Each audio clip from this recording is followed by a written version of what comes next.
Have you ever woken up in the morning, stretched a little, and thought, oof, that wasn't there yesterday? Maybe your back talks to you more than it used to, a little twinge here, a dull ache there. I know that feeling all too well. There was a time when I thought that back pain was just part of getting older, something I had to live with. My doctor even mentioned a few pills, but deep down, I didn't want to rely on medication.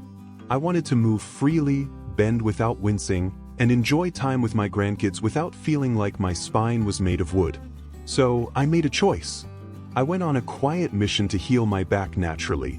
No prescriptions, no surgeries, just simple, doable movements that I could handle even on my stiffest days. And you know what? It worked. These 5 exercises turned things around for me, and I believe they can help you too. They're gentle, they're effective, and most importantly, they're meant for people just like us. Folks over 60 who want to feel better without doing anything extreme. So let's start right where the pain begins, with the hips and lower back. You see, one of the biggest surprises for me was learning how connected everything is. My lower back pain wasn't just about my back, it was tied to my hips, my posture, even how I sat on the couch watching TV. The first movement I discovered is something I now call my morning unlocker. It's so simple, but it's like giving your spine a warm hug after a long night. Every morning, before I even leave the bed, I pull one knee gently toward my chest and hold it there for a few seconds. Then I switch to the other leg. Nothing fast, nothing forced. Just a soft stretch, like telling my back, hey, we're waking up now, take it easy. This little movement helped loosen my lower back, and over time, it became my way of saying good morning to my body. It's such a small habit, but it made a world of difference. But stretching alone wasn't enough. I needed strength too, not heavy lifting, but the kind of strength that comes from activating muscles that had been quietly snoozing for years. That's where the second exercise came in, and honestly, it's one I resisted at first. I thought, bridges? Aren't those for gymnasts? But I gave it a shot. I laid down on a yoga mat, or a soft rug will do just fine, bent my knees, planted my feet flat on the ground, and slowly lifted my hips upward, just a little, then back down. That's it. At first, I barely moved more than an inch or two. My back was stiff, my legs felt shaky, and I wondered if I was even doing it right. But with patience, I started noticing something wonderful. My glutes, that's your bottom by the way, got stronger. My hips stopped feeling so tight. And my lower back? It finally started to relax, like it had been clenching for years and was finally letting go. This simple bridge exercise is now part of my regular routine, and I always smile when I finish a few rounds. It's like my back thanks me every time. Now, I know what you might be thinking. That's all fine and good, but I'm not exactly a spring chicken. And believe me, I hear you. These movements aren't about being young again. They're about feeling steady, supported, and confident in your own body. I didn't become a yoga master or a fitness guru. I'm still the same person who needs help opening stubborn pickle jars. But I've taken charge of my back pain, and that's a powerful thing. These exercises didn't just help me physically. They gave me back something I didn't realize I'd lost, hope. The kind of hope that says, hey, this body of mine, it's still got life in it. And every time I roll out my mat, I feel like I'm giving myself a gift. Not just a stronger back, but a better day. So, if you've ever found yourself hesitating before bending over to tie your shoes, or bracing yourself to get up from the couch, I want you to know, there is a way forward that doesn't involve bottles of pills or risky procedures. Your body wants to heal. It just needs a little help, a little kindness, and a few movements done with care. Let me tell you a quick story. A friend of mine, Carol, she's 68, and she used to dread walking down the stairs in the morning. She said it felt like someone was wringing her lower back with each step. I showed her the same knee to chest and bridge exercises I've just shared with you.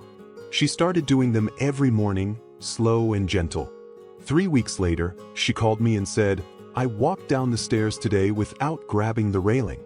I can't believe it. Moments like that remind me how small changes can lead to big wins. Now, I know it might feel strange at first. Lying on the floor, doing little lifts and stretches might not seem like much. But give it time. Listen to your body. Take it slow. The goal isn't perfection, it's progress. Even if you start with just one movement a day, you're already on your way. Once I started feeling the difference from those first 2 exercises, something shifted in me. I began looking forward to my little routine each day.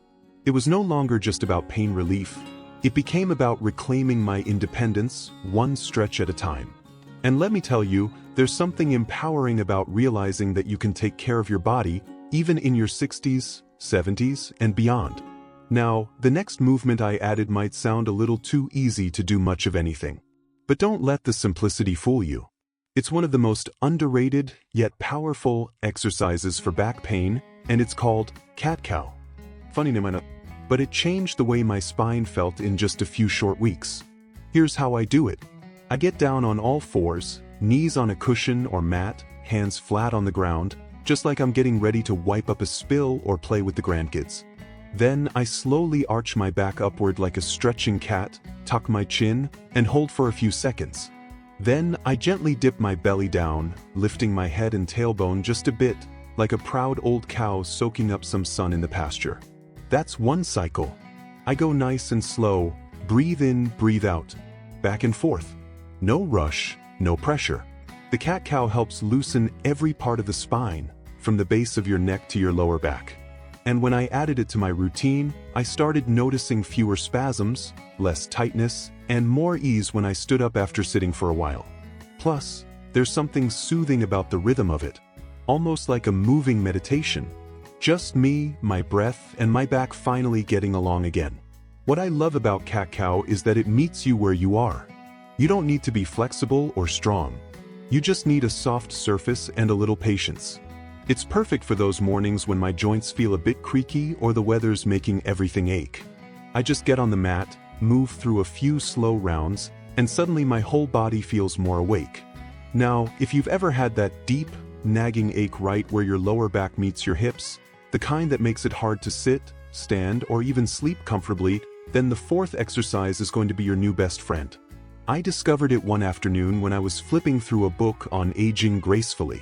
It's called a spinal twist. Don't worry, it's much gentler than it sounds. All I do is lie flat on my back, arms stretched out like a big T. Then I bend my knees, plant my feet on the floor, and slowly lower my knees to one side while keeping my shoulders flat. Just to the point of a stretch, never to pain. I pause there, breathe deeply, and then bring the knees back up to center and over to the other side. It's like wringing out a towel. Only this time, the towel is your tight, tired spine. This movement helped unlock tightness I didn't even know I had. It also released tension that had built up from years of sitting the wrong way, lifting grandkids the wrong way, even just standing too long in the kitchen cooking Sunday dinner. And best of all, it felt good. Really good. Like my back was saying, finally. Thank you. The thing is, these exercises aren't meant to push or punish your body. They're meant to support it, care for it, and gently encourage it to move again. And once I started doing that, showing my back a little love instead of frustration, everything got better. I started standing taller. I walked with less stiffness. I could even do little things again, like reach into the back seat of my car or put on socks without turning it into an Olympic event. I remember one morning, my grandson dropped his toy truck under the couch. Normally, I'd call someone else to get it. But that day, I got down on the floor, scooted under, grabbed it, and got back up all on my own. He looked at me with big eyes and said, "Whoa, Grandma, you're strong." And I thought, you know what? I am. These movements, the knee pull, the bridges, the cat-cow, the spinal twist, they didn't just heal my back. They gave me confidence. They reminded me that I still have power over how I feel, over what I can do, over how I age. Of course, some days are better than others. I still have mornings where I move a bit slower, or evenings where I need a warm compress on my back. But the difference now is, I'm not stuck.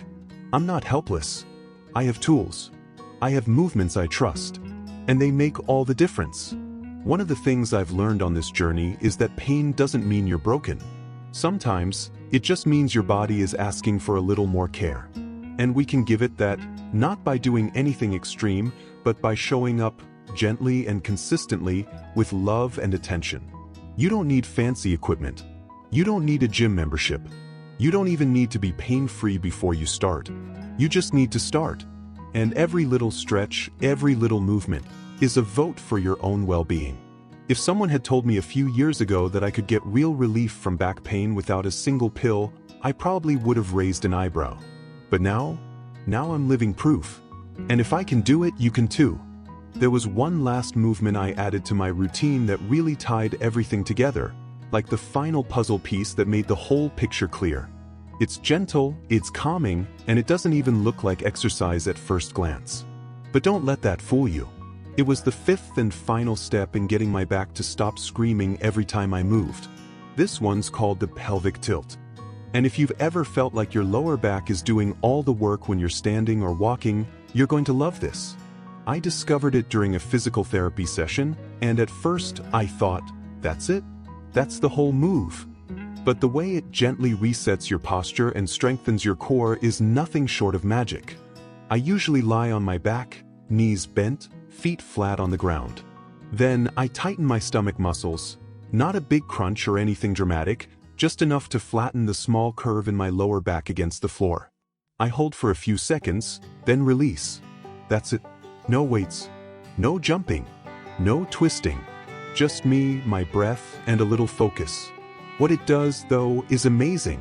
That small motion reactivates the deep core muscles that support the spine, the ones that often go to sleep when we've been sitting too much or guarding against pain. After a few weeks of doing pelvic tilts, I started to feel more solid when I stood. Less wobbly, less like I was carrying all my weight in my lower back. It was like my center of gravity shifted back to where it belonged. And here's the thing. You don't have to do 100 reps. I started with 5, maybe 6 each morning. Some days I did them before bed too, especially if my back felt tight after a long day. Slowly, steadily, that little movement helped me build strength from the inside out. What surprised me most wasn't just the relief from pain, although that was wonderful. It was how these movements gave me back a sense of control. You know, after a certain age, it's easy to feel like our bodies are calling the shots. The knees ache, the back stiffens, the energy dips, and sometimes it can feel like we're just along for the ride. But once I started this little routine, just 15, maybe 20 minutes a day, I realized I could influence how I felt. I didn't need a miracle. I just needed consistency. These weren't quick fixes or trendy workouts made for 20-somethings. These were real movements, made for real people at any age. And what I hope you take away from all of this is that healing is possible. Not perfect, not overnight, but real and lasting. We don't always need another prescription or another appointment. Sometimes the answer is right under our nose, or rather, right under our spine. Now, I'm not saying toss your medications in the trash or ignore your doctor. No, always listen to your body and work with your healthcare provider. But what I am saying is, don't underestimate what your body can do when you give it the right kind of support. Gentle, loving, consistent support. The beauty of these exercises is their low risk, low effort, and high reward. You don't have to break a sweat or get fancy. Just roll out a mat, find a quiet corner of your home, and move with intention. That's it. And let me tell you, there's no better feeling than waking up one morning and realizing, hey, my back doesn't hurt today. It's subtle at first, like a whisper. Then one day, you bend down to tie your shoes without wincing. Or you make it through a grocery run without grabbing your lower back. Or maybe you go for a walk with your grandkids and actually enjoy it instead of counting down the steps until you can sit again. Those little moments add up. They matter. They're what life is made of. I still do all 5 of these exercises regularly. Some days, I only manage 2 or 3. Other days, I do the full set.